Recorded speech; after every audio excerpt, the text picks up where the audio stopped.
하나님 아버지, 이 시간 우리 주 앞에 모여 하나님의 말씀을 듣고자 모였습니다.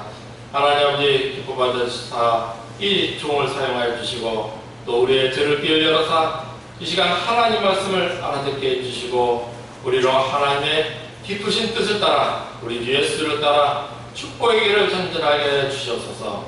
그리하여 이 땅에서 천국을 침노하며 교회를 세우며 가정을 세우며 이 땅에 하나님 나라를 세우며 복 있는 자가 되기, 하나님께 영광 돌리는 복 있는 인생이 되게 해주시옵소서.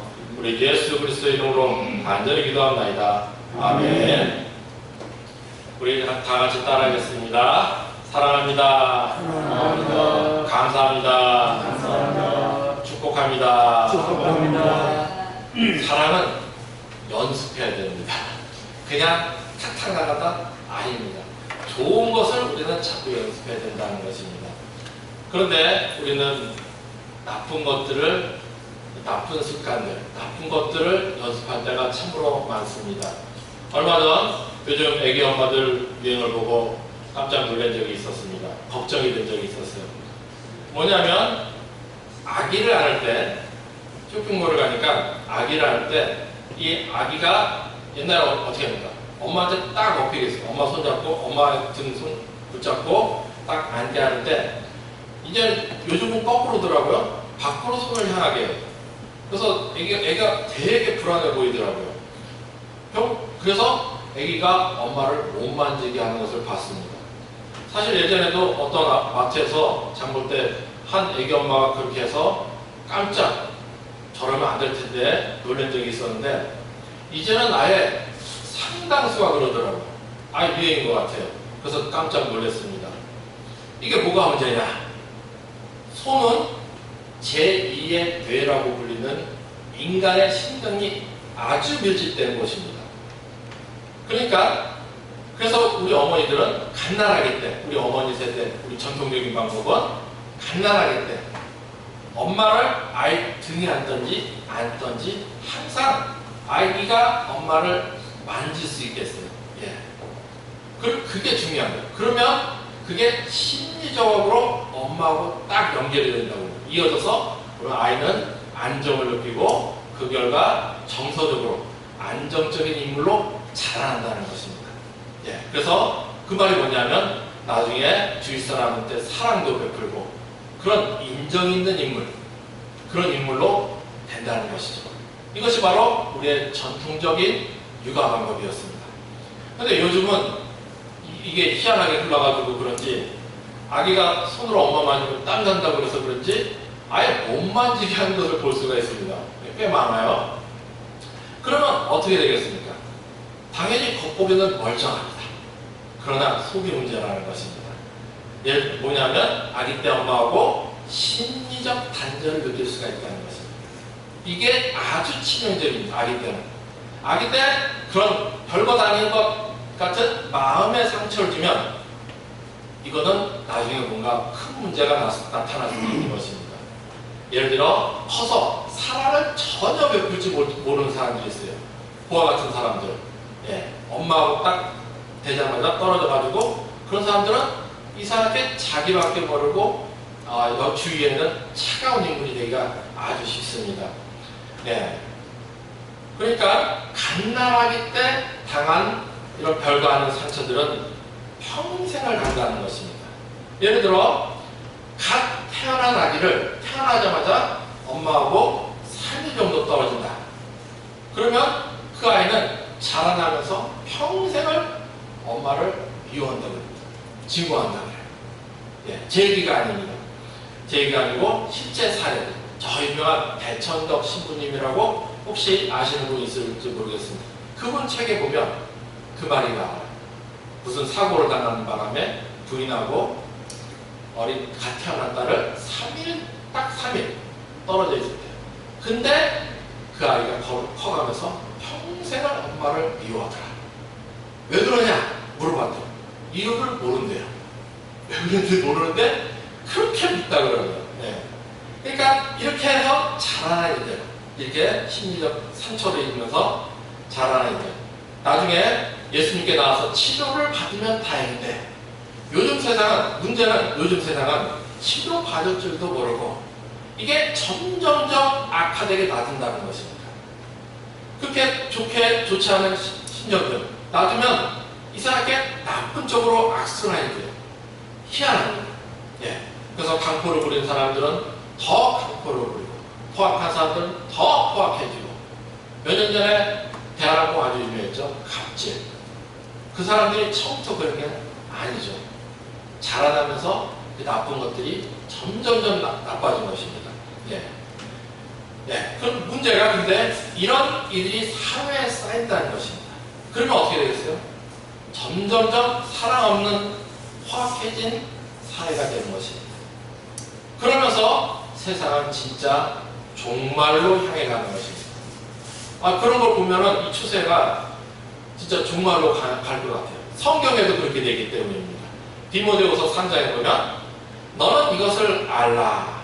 말세에 고통한 때가 이르러 사람들이 자기를 사랑하며 돈을 사랑하며 자랑하며 교만하며 비방하며 부모를 거역하며 감사하지 아니하고 거룩하지 아니하고, 여기 중요한 말이 나오죠. 무정하며 정이 없다며 원통함을 풀지 아니하며 모함하며 절제하지 못하며 사나우며 선한 것을 좋아하지 아니하며 배신하며 조급하며 자만하며 쾌락 사랑하기를 하나님 사랑은 없다 더하여.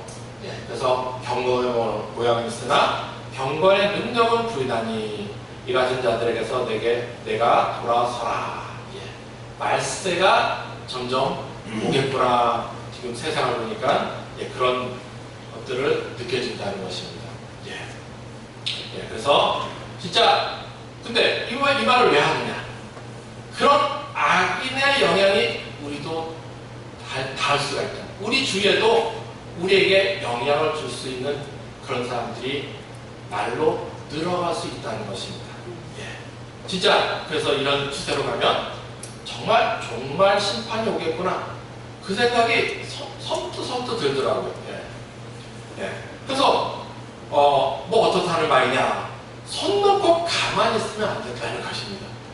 성도라고 방심하면 안 된다는 것입니다.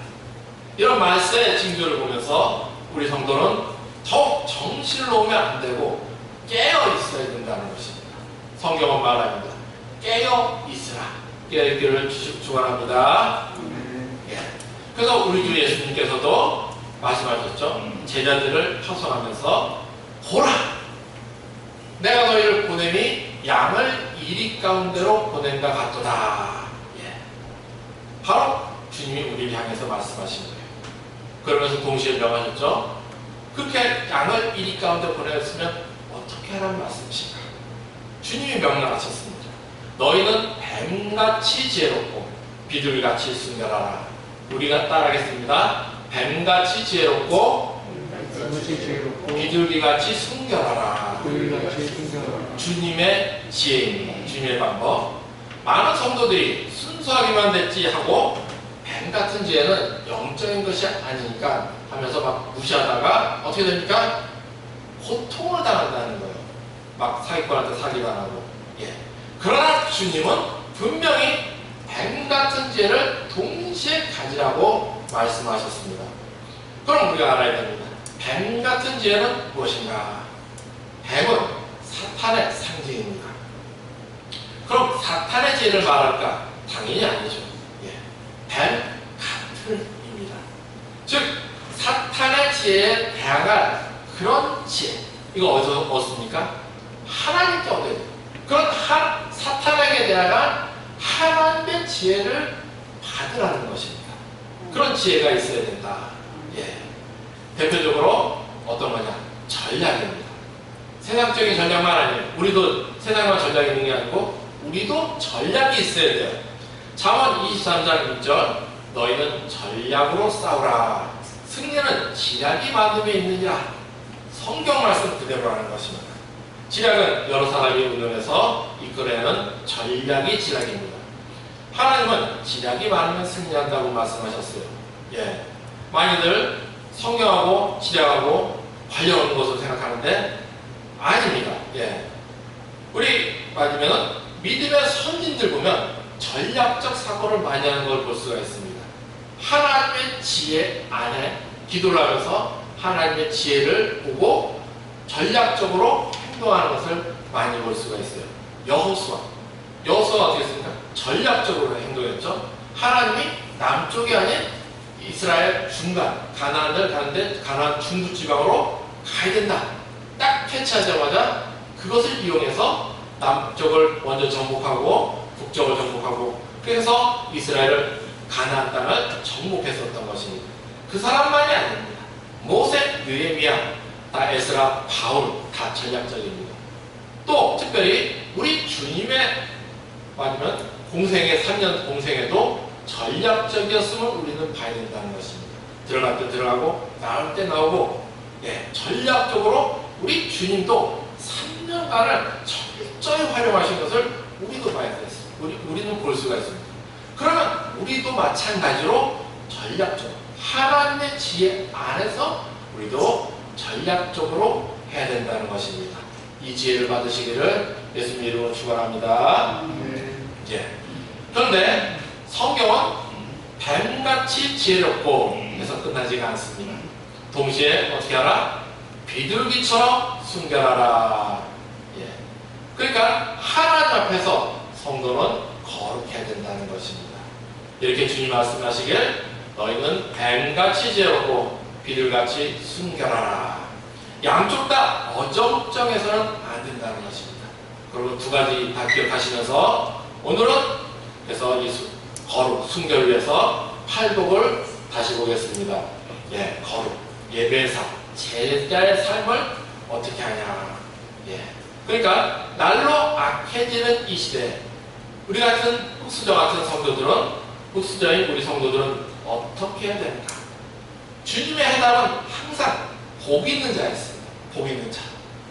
그것은 세상적인 복이 아니라 하나님 말씀하시는 복 있는 자, 의인이 되어야 된다는 것입니다. 왜냐? 성경은 복이라는 단어가 바로 하나님의 제단에서 피 흘려 자기 피를 바치신 예수 십자가에서 시작됐기 때문인 것입니다. 성경의 복이라는 단어가 거기서 나왔어요. 그러므로 우리 예수를 본받는 우리도 제자의 삶으로 하나님이 기뻐하시는 영적 예배의 삶이 되어야 된다는 것입니다. 그래서 우리는 팔복을 보는 것입니다. 팔복으로 이 영적 예배의 삶을 전진하시길 축원드립니다. 그래서 복이 있도다. 팔복을 지난주 세 가지 다들 기억이 안 나시죠? 걱정하지 마십시오. 노래도 있잖아요. 그대여 아무 걱정하지 말아요. 저희 신학교 선생님이 저희를 가르치실 때 다들 성도들 잊어버린다고 기억 못한다고 뭘 하지 말고 어떻게 하라고? 감사하라. 그렇게 가르쳤습니다. 왜냐? 다들 잘 잊어버리니까 교회에 올 이유도 되고 목사도 그러니까 할 말이 있지 않느냐 그러시는 것이었습니다. 그러니까 어떻게 감사해야 된다는 거예요. 하나님께 그러므로 하나님께 감사합니다. 우리 성도들도 하나님께 감사하시길 축원드리겠습니다. 그래서 다시 팔복을 정리해 드리겠습니다. 첫 번째는 심령이 우리 3절 같이 읽겠습니다. 심령이 가는 자는 복이 있나니 천국이 그들의 것이며 이 심령이 가는 자는 세 가지 의미. 첫째는 비어진 깨끗해진 마음. 우리가 살아가면서 우리 심령은 어떻게 된다는 것입니까? 쓰레기가 가득한 쓰레기통이 된다는 것입니다. 어려서부터 스트레스 받고 원망, 불평, 시비가 가득하게 되고 그러니까 여러 가지 상처와 죄로 우리 심령이 쓰레기가 가득해졌다. 그러므로 그 내 속에 쓰레기를 치워야 된다는 것입니다. 상한 마음을 어떻게 해요? 하나님께 아뢰고 속에 더러운 죄를 하나님께 회개로 내놓고 그래서 속을 깨끗이 하려고 주님께 나와야 된다. 심령이 가는 두 번째는 하나님 앞에 낮아지고 겸비한 마음. 하나님께 상처 치유받고 용서받으려고 나오는데 주님 앞에서 코를 팍 높여버려요. 그러면 되겠습니까? 당연히 안 되죠. 하나님 이것도 치료 못하네. 막 따지고 맞으면 교만하게 그렇게 대적하면은 당연히 복을 못 받는 것입니다.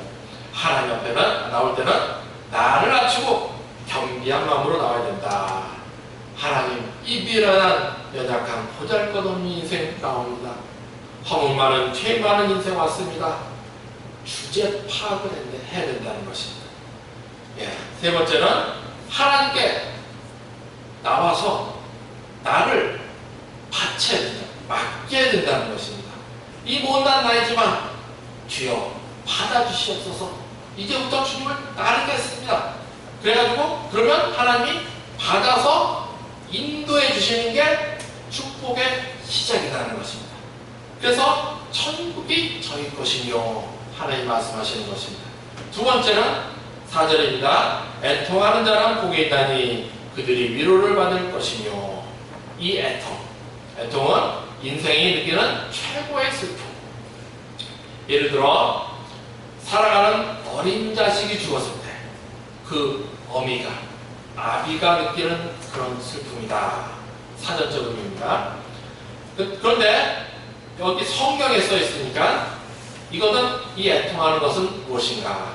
영적 애통이라는 것입니다. 그러니까 애통이 있으면 우리는 하나님 앞에 가야 됩니다. 속에서 나 혼자 푼다. 안 돼요. 인생은 그렇게 풀려고 하면 썩어버립니다. 그래서 우리나라 사람들 어떻습니까? 한마음 민족이라고 하죠. 속에서 썩는다는 거예요.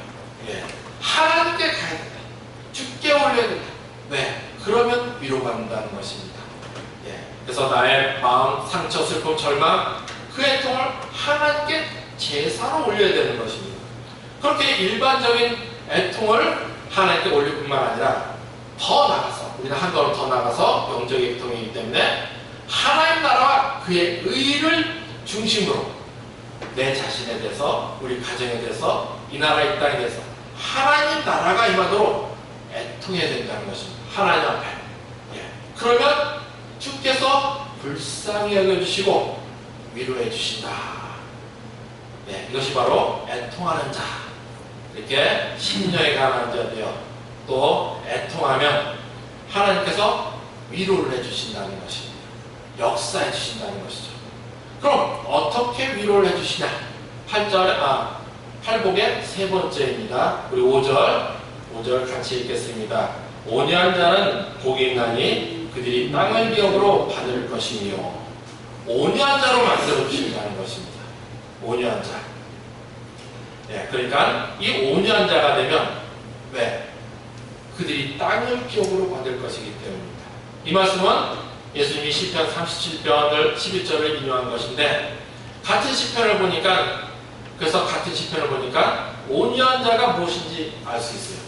그래서 보니까 무엇이었습니까? 여호와를 소망하며 바라며 그의 도를 지키는 자.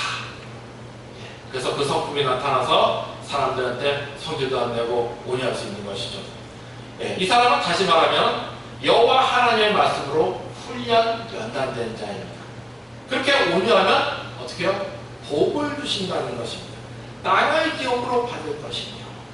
이 말은 땅 축복, 땅 많이 주시다. 그 말입니까? 아니요. 그 말도, 그 의미도 들어가겠지만 그것을 넘어서 시대에, 이 땅의 시대의 역사의 주인공이 되게 해주신다. 이런 복 받으시길 축원합니다. 아멘. 네. 다들 이런 복은 싫으세요? 크게 대답하십니다. 네, 이런 복 받으시길 축원합니다. 아멘. 네, 이런 복은 받아야죠. 땅의 역사의 주인공이 되는. 그래서 복을 받으면 우리는 어떻게 해야 됩니까? 어떤 사람은 그냥 도망가 버립니다. 하나님의 사명으로 맡기신 교회, 그것을 같이 섬기는 거, 입히고 힘쓰는 거 힘드니까, 그거 뭐 힘든 거 왜 고생하냐 하면서 그냥 이제 밖에 돈도 벌었으니까 나가서 좀 누리고 살아야지 하면서 아예 교회도 다니던 교회 팽개치고, 그래도 아예 교회 안 나가면 좀 뭐하니까 주일만 살짝 큰 교회 가고 세상으로 놀러 가버립니다. 그렇게 사명을 버리고 가는 분들을 종종 많이 봤습니다. 그게 맞습니까? 성경적으로 안 맞아요. 오늘 주님은 뭐라고 하시냐? 네 번째 팔복입니다. 우리 6절 읽겠습니다. 의에 줄이고 목마른 자는 복이 있나니 그들이 배부를 것이며. 왜 그러냐? 우리 13절을 가겠습니다. 13절에 너희는 세상의 소금이니. 우리 같이 읽겠습니다. 너희는 세상의 소금이니 소금이 만일 그 맛을 잃으면 무엇으로 짜게 하려? 그 애는 아무 쓸데없어 다만 밖에 버려져 사람에게 밟을 뿐이니라. 바로 이렇기 때문입니다. 우리는 하나님 말씀하시길 세상의 소금이라는 것입니다. 그리고 또한 14절에 너희는 세상의 빛이라. 주님께서 소금과 빛으로 우리를 말씀하셨습니다. 연결해서 말씀하셨어요. 그런데 왜 소금이고 빛인가? 소금은 불순물이 있어요. 불순물이 있습니다. 그런데 그 불순물이 없어져서 소금이 순수해질수록 어떻게 되냐? 빛을 내면서 이 소금이 기화를 해버린다는 거예요. 하늘로 가버려요. 이건 꼭 뭘 가리키는 것 같습니까? 성도의 삶을 가르치는 것 같아요. 그러니까 천국 시민의 아주 딱 맞는 예라는 것입니다. 이 소금과 빛이. 그래서 보니까 천국 시민인 우리 성도들은 어떻게 살아야 하는가를 말씀해 주는데, 어떻게 살아야 된다? 세상의 소금처럼 살아야 된다. 그래서 세상의 빛이 되어야 된다는 것입니다. 이것이 바로 우리 그리스도인들의 역할. 그런데 버리고 가버리면 안 되는 거죠. 그래서 성경에 이 소금에 대해서 좀 더 보니까 이 소금은 인내와 순결과 부패 상징으로서의 의미인데, 이 소금의 특성이 참 중요합니다. 이 특성은 첫 번째로 자기 희생입니다. 자기 희생. 너희는 세상에 뭐하라? 소금이라. 이 소금의 특성이 바로 자기 희생이라는 것입니다. 그래서 자기 희생에서 빛이 되야 된다는 것이죠. 두 번째는 언약입니다.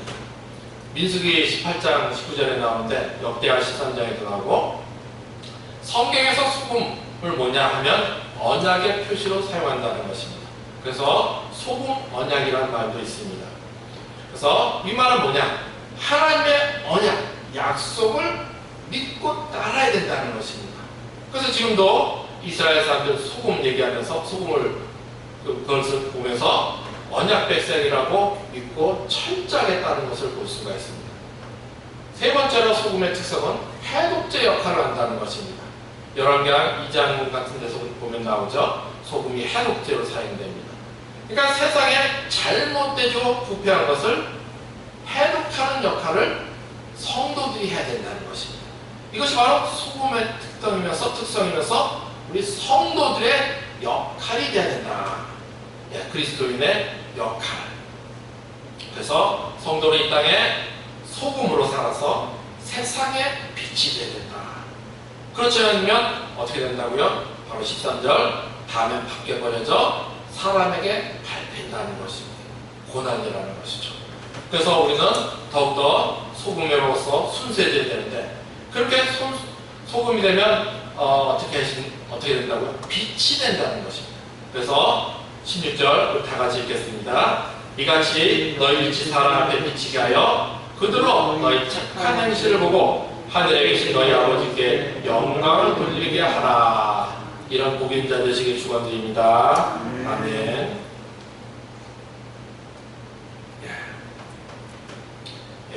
그래서 우리 성도들은 빛이 되어야 되는데, 그럼 또 의문이 왜 빛을 하필이면 얘기하는가?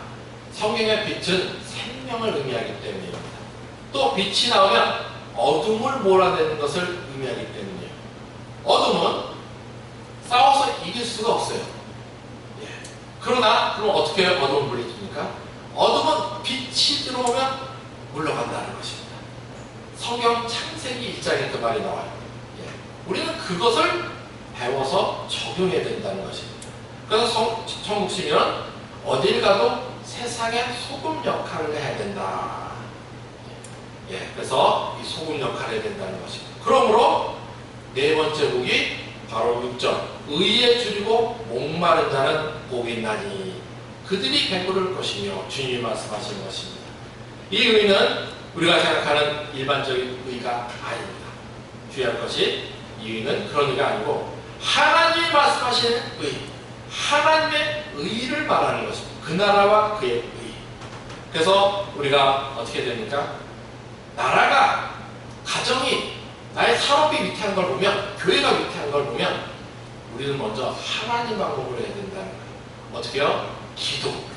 기도 많이 하시길 축원드립니다.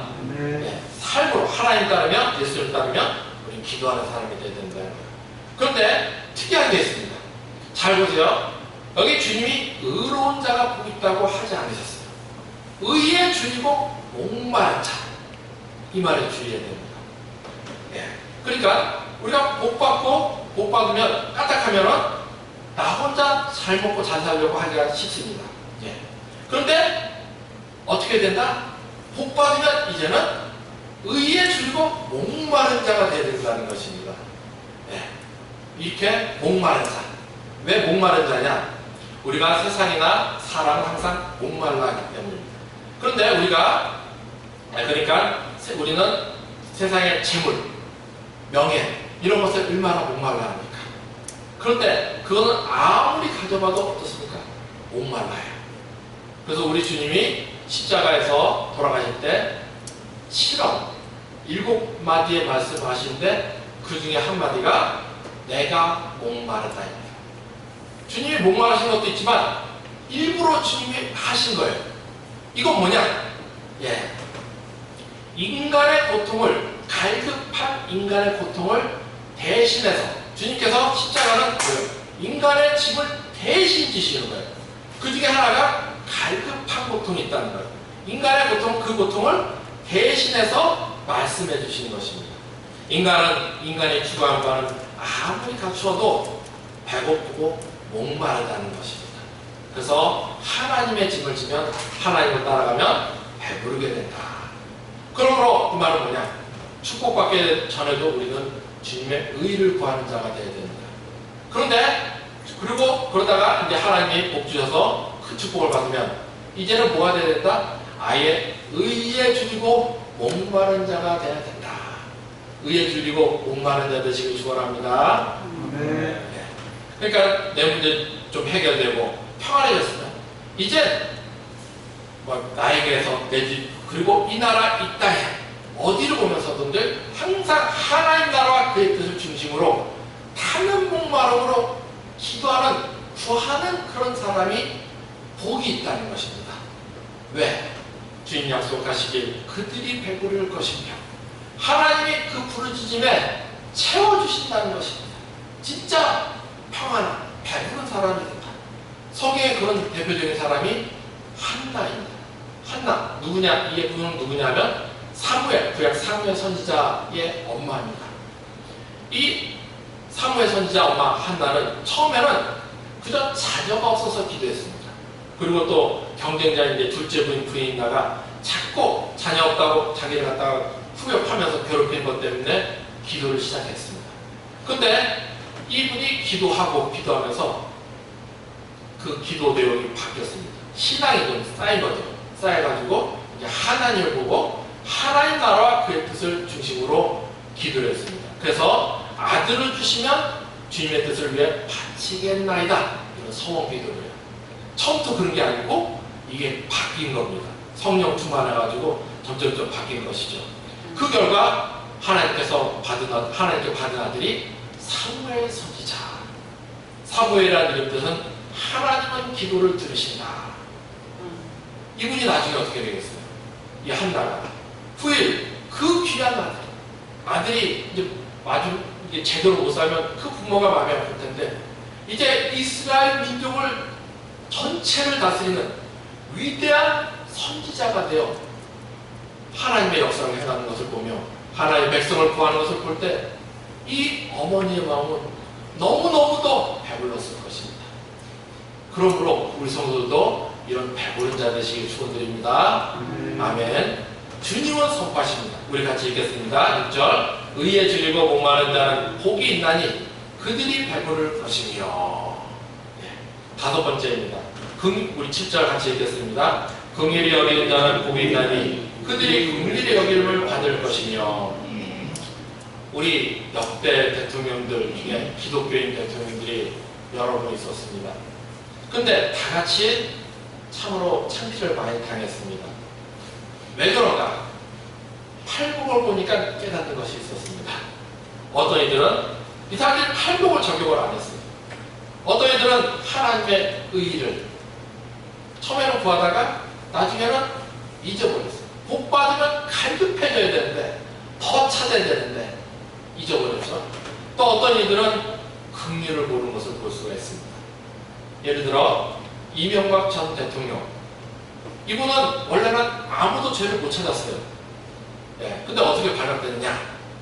이 전 대통령님의 운전기사, 자기를 위해서 수십 년간 헌신한 그 운전기사가 당시 이제 부동산 값이 갑자기 너무 폭등하니까 그 전세값을 감당을 못해가지고 어쩔 수 없이 마지막 방법으로 이명박 전 대통령을 찾아온 것이었습니다.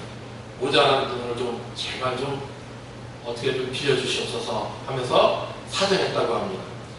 그런데 빌려주기는커녕 다음날 잘라버렸다는 것이에요. 네, 긍휼을 모르는 것입니다. 성경은 불의한 재물로 친구를 사귀라고 했어요. 물론 그 재산이 뭐 제대로 됐다는 재산은 아니고, 그 말은 아니고, 그렇지 않아도 그 돈 가지고 긍휼을 베풀어야 되는 거예요. 근데 기자들 같이 자기에게 조금이라도 이득되는 사람들은 인심 팍팍 쓰면서 그런 자기를 주위에 힘없는 이웃을 외면했던 거예요. 그래서 그 살던 집에서 쫓겨난 운전기사가 나중에 어떻게 됐겠습니까? 이명박 전 대통령의 행적을, 그간 행적을 다 꼬질러버린 거예요. 그래서 드러난 것입니다. 예. 긍휼이 중요해요. 이 긍휼은 히브리어로 헤세드입니다. 헤세드. 그러니까 어디서 나오냐면 시편 23편에 있습니다. 여호와는 나의 목자시니 내게 부족함이 없으리로다. 여기에 23편의 핵심은 자기 이름을 위하여, 하나님이 자기 이름을 위하여 이 모든 복을 주셨다는 거예요. 그래서 결론이 뭐냐? 내 평생에 선하심과 인자하심이 반드시 나를 따르리니 그러므로 나는 여호와의 집에 영원히 살겠습니다. 예, 그것이 바로 결론인데, 여기서 인자란 말이 헤세드입니다. 헤세드는 그러니까 하나님의 인자. 성경 전체에 하나님의 마음을 가장 정확하게 표현한 단어가 바로 이 헤세드라고 합니다. 인자. 다른 말로는 긍휼, 영어로는 mercy 또는 자비. 예. 그러니까 하나님이 나를 긍휼히 여기셨으므로 우리도 긍휼히 여기는 자가 되야 된다는 것입니다. 긍휼히 여기는 자 되시길 축원합니다. 그래서 이 긍휼이 중요한데, 긍휼이 뭐냐? 어떤 분은 측은지심이라고 합니다. 측은지심, 이게 뭐냐면 하루는 공자의 제자가 공자에게 물었습니다. 스승님, 종교란 무엇입니까? 그랬더니 공자가 종교란 측은지심이다. 네, 측은지심이다. 그래서 제자가 다시 물었습니다. 그럼 측은지심은 무엇입니까? 그랬더니 어린아이가 공자가 말하길, 어린아이가 우물에 빠졌다. 그 우물이 얼핏설핏 대충 지어져가지고 대단한 우물이야. 그런데도 그 물에 빠진 어린아이를 불쌍히 여겨서 구하고 싶은 마음에 그 우물에 들어가서, 위험을 무릅쓰고 그 우물에 들어가서 아이를 건지는 그 마음이 측은지심이다. 예. 측은지심, 다른 말로 헤세드죠. 예, 인자, 긍휼, 멀시, 자비, 예, 다 같은 말입니다. 한마디로 우리 성도는 불쌍한 사람 보면 불쌍히 여길 줄 알아야 된다는 것입니다. 긍휼히 여기는 자. 근데 이 문제가 뭐냐면 여기에는 자기 희생이 필요하다는 것입니다. 그렇지만 그렇게 긍휼히 여기는 자는 하나님이 기억하실 줄 믿습니다. 우리 7절 다 같이 읽겠습니다. 긍휼히 여기는 자는 복이 있나니 그들이 긍휼히 여김을 받을 것이며. 내가 필요할 때 주님이 나를 긍휼히 여겨주신다. 이것이 중요한 것입니다. 다음 내용도 있지만 너무 길므로 오늘은 여기까지 하겠습니다. 세상이 점점 악해가는 세상입니다. 급격하게 또 변화해 가서 이제는 따라가기도 참 힘든 세상입니다. 그럴지라도 우리 성도는 잊으면 안 되겠습니다. 신앙의 기본이라는 것 잊으면 안 되겠습니다. 그러므로 바른 신앙의 기본 위에 삶을 개척해야 되는데, 그것이 바로 집을 세우는, 우리 집들을 세우는 바른 길인 것을 잊지 말아야 되겠습니다. 어떻게? 팔복을 보면서 우리는 예수님의 제자의 삶을 살아야 된다는 것입니다. 영적 예배의 삶. 첫 번째, 하나님 앞에 심령이 가난한 자가 돼서 나와야 된다. 그러면 하나님이 천국으로 인도해 주신다. 두 번째, 하나님 앞에 애통이 있으면 하나님 앞에 애통해야 된다는 것입니다. 그러면 주님이 불쌍히 여기사 위로하여 주신다. 세 번째, 온유한 자가 되어야 된다. 이 말은 여호와를 소망하며 여호와를 바라며 그의 도를 지키는 자, 여호와를 온전히 따르는 자. 그러면 주님의 약속, 땅을 기업으로 주신다. 이 말은 이 땅의 역사의 주인공이 되게 하신다. 그리고 오늘 두 가지입니다. 6절, 우리 6절 같이 읽겠습니다. 의에 줄이고 목마른 자는 복이 있나니 그들이 배부를 것이며. 이때 의는 그냥 의가 아닌 하나님의 의. 그러므로 성경을 보면 분별해야 돼요. 내 의를 내세웠다간 역사적으로 성공한 적이 없습니다. 항상 하나님의 의를 구해야 된다. 그렇게 항상 하나님의 의를 성도는 구하되, 복 받으면은 이제는 아예 그 의에 줄이고 목마른 자가 되야 된다. 그것이 바로 살 것이다. 배부르게 해주시다. 그리고 7절입니다. 긍휼히 여기는 자는 복이 있나니 그들이 긍휼히 여김을 받을 것이며. 하나님이 나를 긍휼히 여기셨으므로 나도 긍휼히 여기는 자가 되야 된다. 그렇게 내가 긍휼히 여기면 하나님은 내가 필요할 때 다시 나에게 긍휼을 베풀어 주신다. 이 팔복의 삶, 우리 구주 예수께서 직접 가르쳐 주신 이 팔복의 삶으로 우리 성도들을 오고 오는 세대에 대대로 천국을 진노하는 믿음의 축복의 명가를 세우시면서 또 교회를 일으키시면서 이 땅에 빛과 소금이 되시기를, 그리하여 주께 영광 돌리는 우리 복 있는 자들 되시기를 우리 구주 예수 그리스도의 이름으로 축원드립니다. 아멘. 기도하시겠습니다. 하나님 아버지, 우리를 백정하시고 예수 십자가 보혈로 구원하사 하나님의 자녀 삼으시고 주님 나라의 일꾼으로 불러주신 것 감사드립니다. 이 시간 우리에게, 이 시간 우리 예수께서 제자의 삶, 예배의 삶으로 주신 팔복을 주게 하신 것 감사합니다. 그러므로 하나님 아버지, 이제 우리 예수 그리스도의 이름으로 간구하니 우리로 성령 충만하게 역사하사 예배의 삶으로, 제자의 삶으로 팔복의 삶을 살 수 있게 하여 주시옵소서.